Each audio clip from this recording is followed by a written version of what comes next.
વિદ્યાર્થી મિત્રો, છેલ્લે આપણે ફ્લક્સ માટે ગૌસનો નિયમ જોયો. Flux phi is equal to q divided by xi - 0 આ સમીકરણ જોયા પછી હવે આગળ એ જ ગૌસનો જે નિયમ છે, ગૌસના નિયમનો આપણે ઉપયોગ જોવાનો છે. તો ગૌસના નિયમનો પહેલો જે ઉપયોગ છે એ 1.15 પોઈન્ટની અંદર આપવામાં આવેલું છે, જેની અંદર અનંત લંબાઈના સુરેખ વિદ્યુતભારિત તારથી મળતા વિદ્યુત ક્ષેત્રનું સૂત્ર મેળવો. આવા પ્રશ્નો એની અંદરથી પૂછી શકાય.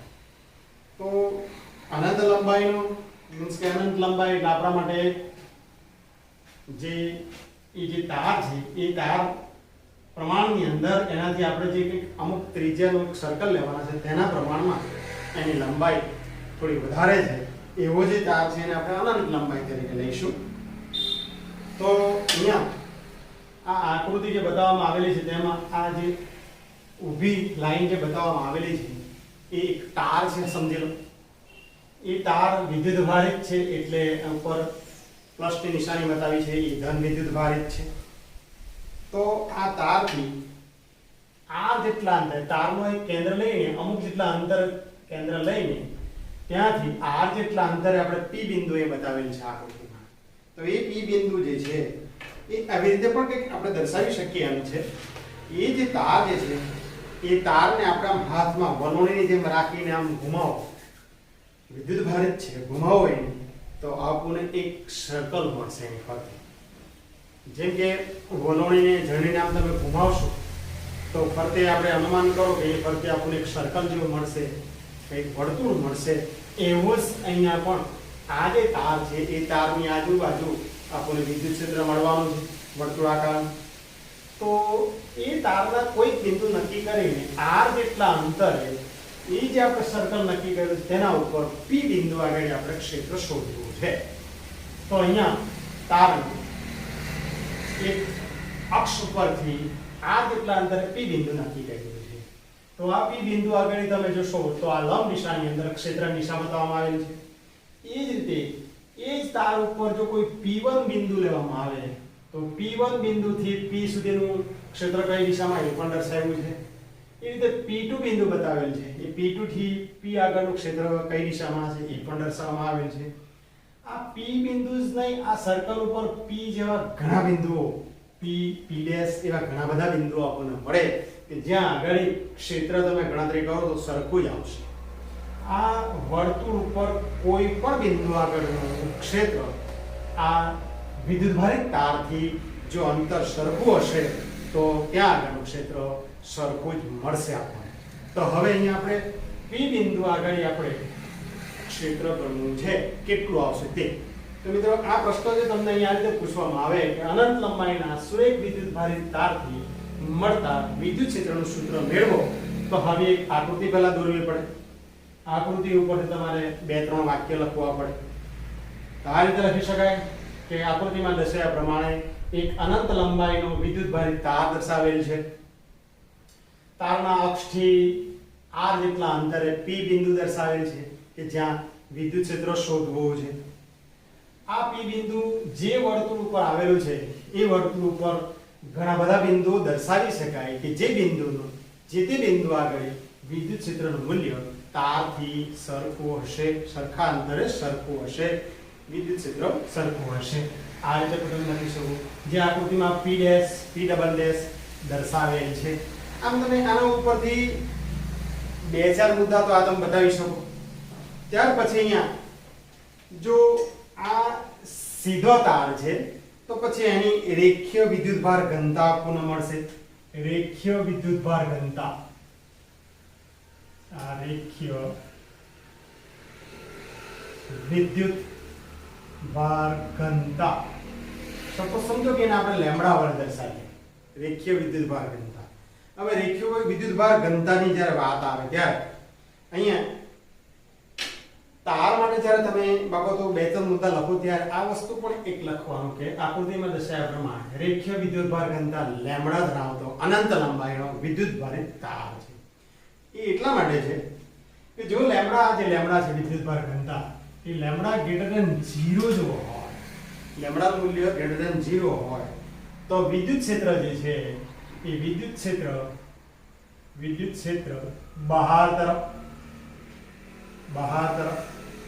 આપણે એ પણ ખબર જ છે કે જો ધન વિદ્યુત ભાર હશે તો એ ક્ષેત્ર બહાર તરફ જાય છે. એ જ રીતે લેમ્ડા લેસ ધેન 0 જો હોય તો વિદ્યુત ક્ષેત્ર અંદર તરફ હશે, અંદર તરફ. આ વસ્તુ પણ આપણે નોંધ કરવાની છે. અને અહીંયા વિદ્યુત ક્ષેત્ર જે છે એ આપણે જોશો તો આ એક વર્તુળ સર્કલ બતાવેલું છે, એની ત્રિજ્યા પણ બતાવવામાં આવેલી છે. માટે વિદ્યુત ક્ષેત્ર ત્રિજ્યાવર્તી દિશામાં હશે. ત્રિજ્યાના ફોર્મમાં આપણે દર્શાવેલ છે. માટે ત્રિજ્યાવર્તી દિશાની અંદર આ વસ્તુ હશે, એની પણ આપણે નોંધ કરવાની છે. હવે અહીંયા આકૃતિમાં જોશો તો P1 અને P2 બે બિંદુ બતાવેલા છે. એને જો આપણે ધ્યાનમાં લઈએ P1 અને P2, તો આ જો બંને ઘટકો વડે ઉદ્ભવતા ક્ષેત્રનો જો સરવાળો કરવામાં આવે P1 અને P2 નો, તો એનું પરિણામી ક્ષેત્ર જે છે તો પરિણામી ક્ષેત્ર ત્રિજ્યાવર્તી મળે. હવે આપણે P બિંદુ આગળ વિદ્યુત ક્ષેત્ર કેટલું મળશે એ શોધવાનો અહીંયા પ્રયત્ન કરીએ છીએ. તો એના માટે બીજી એક આપણે પાછી આકૃતિ બનાવીએ છીએ અને એના માટે એક સિમ્પલ વસ્તુ જોઈએ અહીંયા, તો કે એક આ રીતના તાર બતાવી દઈએ આપણે. હવે આ તાર વિદ્યુત ભારિત છે, માનો કે ધન વિદ્યુત ભારિત છે. તો આ રીતે આપણે એને ધન વિદ્યુત ભારિત બતાવી દઈશું. હવે એ ધન વિદ્યુત ભારિત તાર જે છે એમાં P બિંદુ આગળ એક ક્ષેત્ર શોધવા માંગીએ છીએ. માટે અહીંયા આ તારને જ્યારે આપણે ઘુમાવીએ ત્યારે હમણાં કીધું તેમ એક અહીંયા કામ સર્કલ મળી શકે, તો આટલે પણ એક હમ મળે છે. બંનેને આમ જોડી દઈએ. સમજો કે આ તાર જ છે એક પ્રકાર, તો એનાથી આ સેન્ટરથી અહીંયા આગળ એક P બિંદુ આવેલું છે. આ આકૃતિ સેમ જ છે આમ તો, પણ અહીંયા વળી જરા આપણે ઉપર નીચે એક નળાકાર જેવો બતાવીએ છીએ.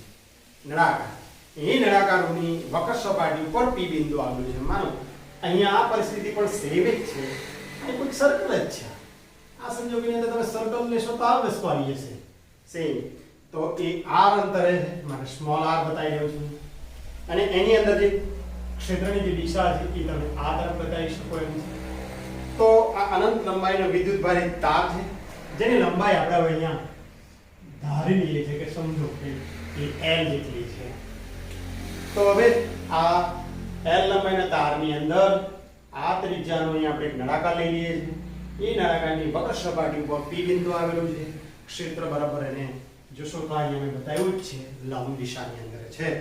તો આ રીતે અહીંયા જોતા l લંબાઈના તારની અંદર હવે P બિંદુ આગળ આપણે ક્ષેત્ર શોધવું છે.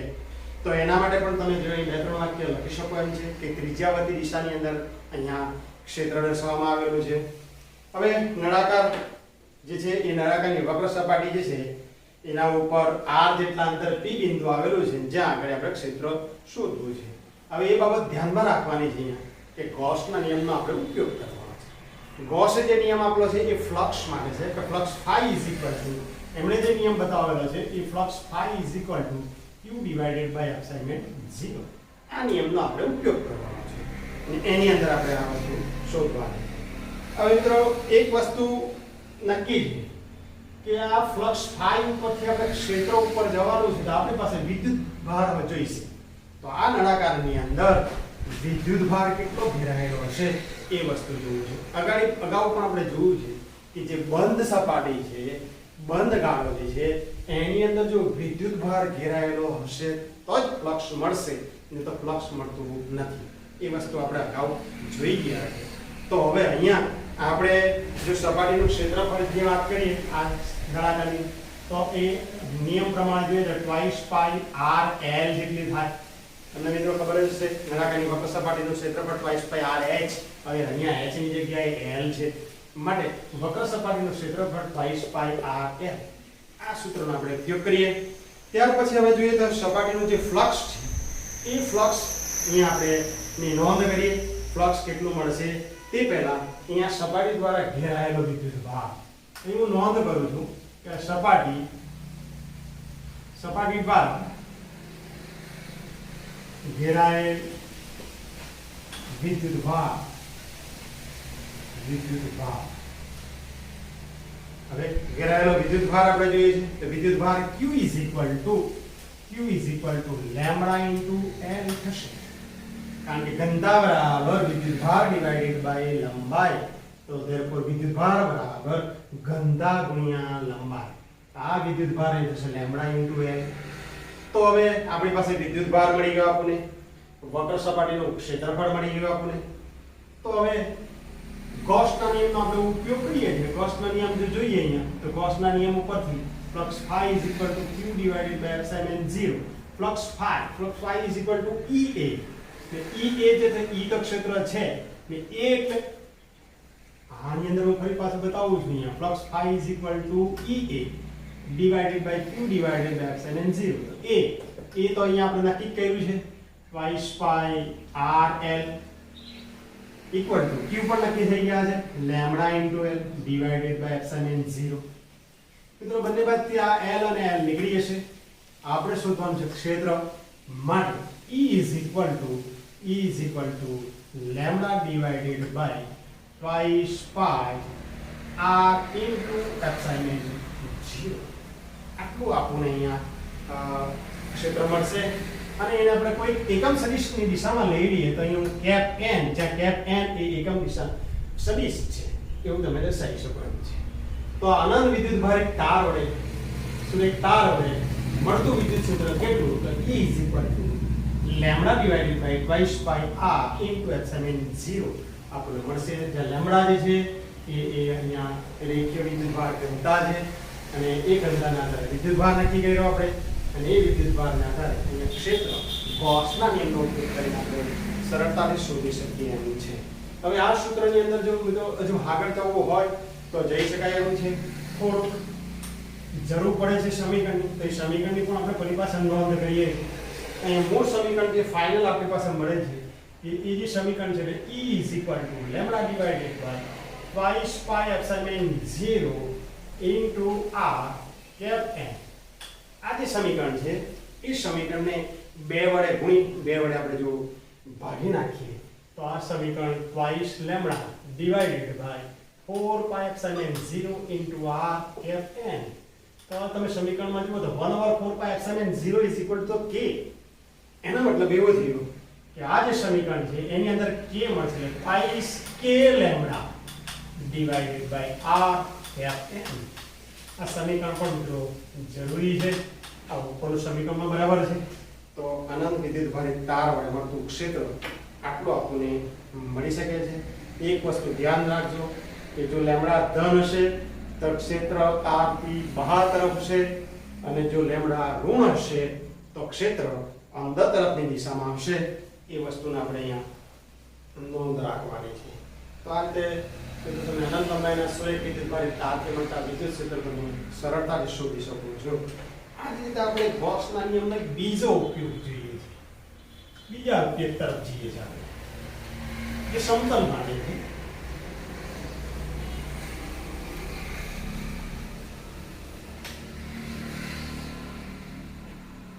તો અહીંયા હું બીજો નંબર આપું છું.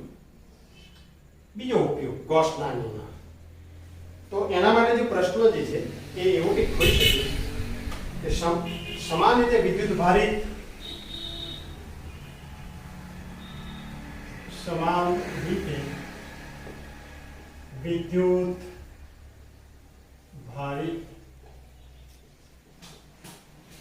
રીતે વિદ્યુતભારિત અનંત સમતલ વડે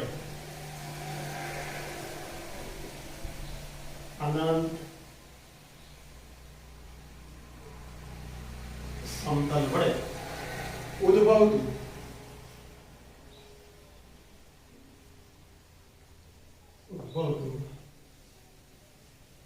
વિદ્યુત ક્ષેત્ર નું સૂત્ર મેળવો.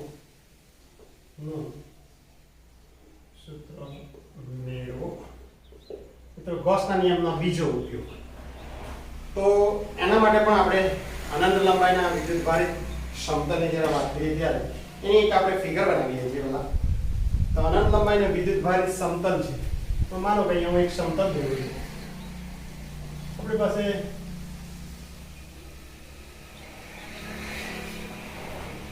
અહીંથી હું એક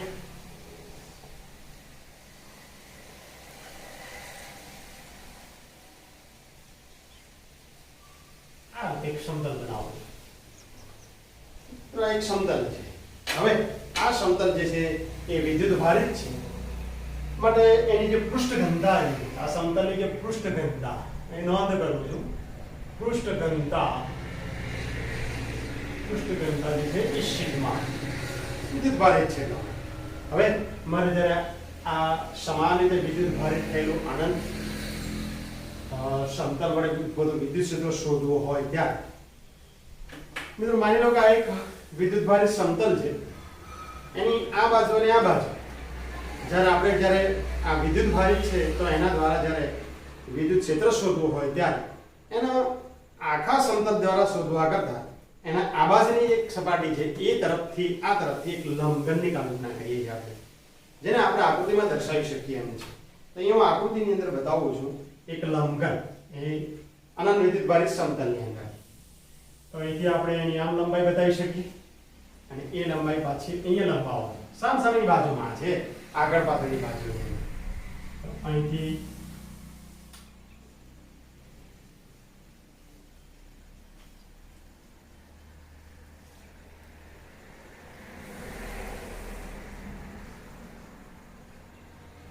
મિત્રો આ આજુબાજુનો ભાગ એક આ જે સમતલ છે, સમતલના આજુબાજુના ભાગમાંથી આ એક આપણે કાલ્પનિક પૃષ્ઠ લઈ રહ્યા છીએ અને એ પૃષ્ઠ જે છે એને આ બાજુનું જે પૃષ્ઠ છે એને 1 નામ આપો, આ બાજુનું જે પૃષ્ઠ છે એને 2 નંબર આપો. હવે અહીંયા જે ક્ષેત્ર જે છે એને આપણે અહીંથી આ દિશામાં x અક્ષની દિશામાં બતાવી શકીએ એમ છે. માનો કે આ પૃષ્ઠ જે છે એ અહીંથી આટલા ભાગમાંથી પસાર થાય છે, જેમાં x અક્ષ અહીંયા આવે છે, તો ઉપર પણ એક અક્ષ મળવાનો આપણને, જે અક્ષ અને આપણે z અક્ષ પણ બતાવી શકીએ, ત્યાં બીજો એક અક્ષ આમ લઈ શકીએ, એને y અક્ષ પણ બતાવી શકીએ એમ છે. તો મિત્રો અહીંયા આપણે પહેલા x y z અક્ષ બતાવેલું છે યામ સમતલ. હવે અહીંયા તમે જોશો તો આ સેન્ટર વાળો જે ભાગ છે અહીંથી આ ભાગની અંદર વાત કરીએ તો આ x અક્ષના સ્વરૂપમાં અને આ પણ આપણે x અક્ષના સ્વરૂપમાં આ વસ્તુ બતાવી શકીએ છીએ. તો આ એક સમતલને વિદ્યુત ક્ષેત્ર ગણવા માટે આજુબાજુના ભાગમાંથી આપણે બે પૃષ્ઠો લઈ લીધા છે. તો હવે તમે આના ઉપરથી 2-3 વાક્ય તમારે આકૃતિ ઉપરથી આ પ્રશ્નો જો પૂછે તો લખવું પડે. એમાં લખી શકાય કે આકૃતિમાં દર્શાવ્યા પ્રમાણે એક સિગ્મા પૃષ્ઠતા ધરાવતું સમાન વિદ્યુત ભારિત એક અનંત સમતલ દર્શાવેલ છે. આ જે સમતલ જે છે એની અંદર વિદ્યુત ક્ષેત્ર x દિશામાં છે. આ વસ્તુ તમારે બતાવવું પડે. ત્યાર પછી અહીંયા આપેલ સમતલ જે છે એ x અક્ષને લંબ છે. માનો કે આ સમતલ છે તો અહીંથી આમ જો x અક્ષ પસાર થતો હશે તો આ સપાટીને લંબ છે.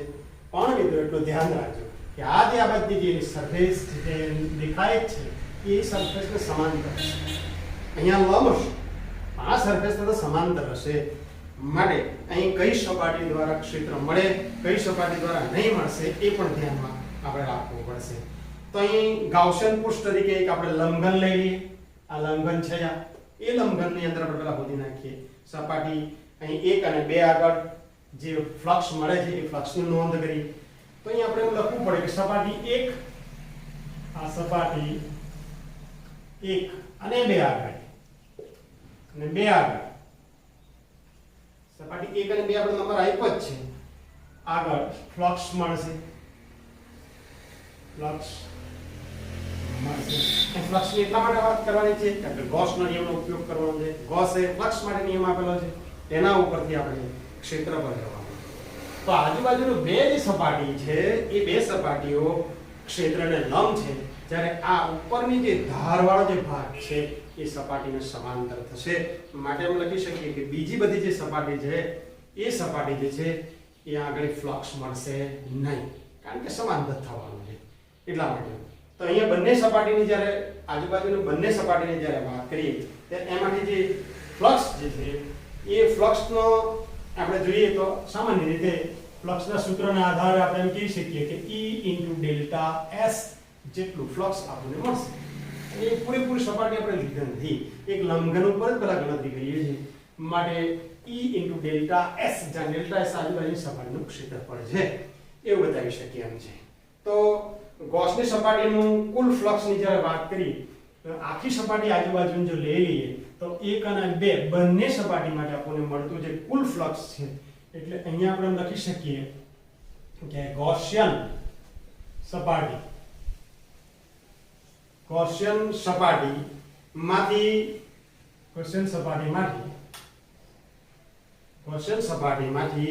મળતું કુલ ફ્લક્સ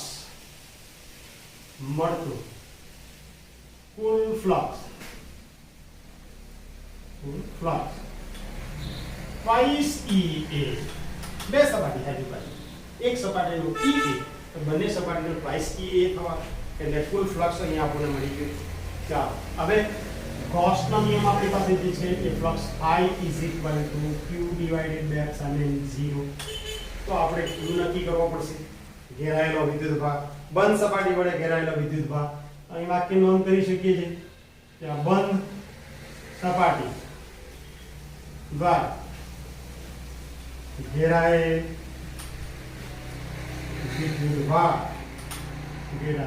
વિદ્યુતભાર q is equal તમને ખબર છે વિદ્યુતભાર ઘનતા ગુણ્યા અહીં જો ક્ષેત્રફળ હોય તો ક્ષેત્રફળ, લંબાઈ હોય તો લંબાઈ, પૃષ્ઠ એટલે પૃષ્ઠ, એના વડે આપણે ગુણવું પડે. તો અહીંયા આપણા માટે ક્ષેત્રફળ છે અને અહીંયા આપણી માટે પૃષ્ઠ ઘનતા છે એટલે સિગ્મા ઇન્ટુ a થશે વિદ્યુતભાર. ઘેરાયેલો વિદ્યુતભાર આપણને મળી તો ઘેરાયેલો વિદ્યુતભાર જો મળી ગયો હોય તો હવે ઉપરનું સૂત્રની અંદર આપણે ફ્લક્સની કિંમત જો મૂકી દઈએ તો ફ્લક્સ છે એ આપણી પાસે છે twice EA વિદ્યુતભાર મળી ગયો છે આપણને sigma into E divided by epsilon 0. ઉપરના સમીકરણમાં ફક્ત કિંમત મૂકી દીધી. બંને બાજુથી અહીં આપણે a કેન્સલ કરી નાખીએ તો આપણે શોધવાનું છે ક્ષેત્ર. Therefore E is equal to આ ને સૂત્ર કરતા બનાવો તો 2 ને છેદમાં લાવો તો સિગ્માના છેદમાં twice એપ્સિલોન 0. મિત્રો બહુ અગત્યનું એવું સમીકરણ છે એને પાછળના પ્રકરણમાં પણ જરૂર પડશે માટે આ સૂત્ર તમારે યાદ રાખવાનું છે. એ કોઈ સમતલ દ્વારા મળતું વિદ્યુત ક્ષેત્ર, વિદ્યુતભારિત સમતલ દ્વારા મળતું વિદ્યુત ક્ષેત્ર E is equal to sigma by twice epsilon 0. આ વસ્તુ ખાસ નોંધ રાખજો અને જો એનો એકમ સદિશ બનાવવો હોય તો કેપ n તરીકે તમે દર્શાવી શકો એમ છે. એટલે આ રીતે વિદ્યુતભારિત અનંત લંબાઈનું અનંત પૃષ્ઠનું જે ક્ષેત્રફળ છે એ તમે બતાવી શકો. અહીંયા પણ તમે નોંધ કરી કે જો સિગ્મા ધન હશે તો પૃષ્ઠની બહાર તરફ ક્ષેત્ર હશે અને જો સિગ્મા ઋણ હશે તો પૃષ્ઠની અંદર તરફનું ક્ષેત્ર મળશે. એટલે ક્ષેત્રની દિશા પણ તમે અહીંયા બતાવી શકો એમ છે.